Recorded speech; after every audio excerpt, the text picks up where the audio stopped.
તાલુકા પંચાયતના હોદ્દેદારોની ચૂંટણીમાં high voltage drama જોવા મળ્યો।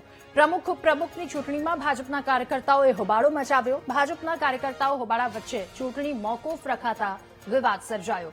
સાંસદ ગિનીબેન ઠાકોર દિયોદર તાલુકા પંચાયતની કચેરીએ પહોંચ્યા। કોઈ પણ ભોગે ચૂંટણી કરાવવા કોંગ્રેસે માંગ કરી છે, તો સભા દરમિયાન ભાજપના સભ્યોએ પણ ઉગ્ર બોલાચાલી કરી। આ સભામાં કોંગ્રેસના 12 અને ભાજપના 10 જેટલા સભ્યો સામેલ હતા।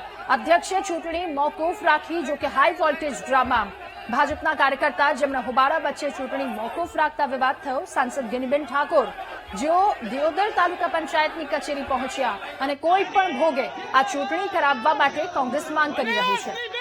વધુ માહિતી મેળવીશું। સંવાદદાતા વશરામ આપણી સાથે ફોન લાઈન પર જોડાયા છે। વશરામ, ચૂંટણી મોકૂફ રાખવામાં આવી હતી, ભાજપના કાર્યકર્તાઓએ બબાલ કરી, હવે કોંગ્રેસની માંગ છે કોઈ પણ ભોગે આ ચૂંટણી કરાવવામાં આવે। જી રાધિકા, તો દિયોદર તાલુકા પંચાયતની કચેરી બહાર હોબાળો થયો હતો, જેમાં ચૂંટણી રદ થતા કોંગ્રેસના કાર્યકર્તાઓએ દેખાવો પણ કર્યો હતો। જો આ ટાઈમે બનાસકાંઠા સાંસદ ગેનીબેન ઠાકોર, શિવાભાઈ ભુરિયા અને ગુલાબસિંહ રાજપૂત સહિતના કોંગ્રેસના વરિષ્ઠ આગેવાનો દિયોદર તાલુકા પંચાયત કચેરી ખાતે પહોંચ્યા છે અને કોઈ પણ ભોગે ચૂંટણી કરવાની માંગ કરી રહ્યા છે। આભાર આપનો તમામ વિગતો સાથે જોડાવા બદલ।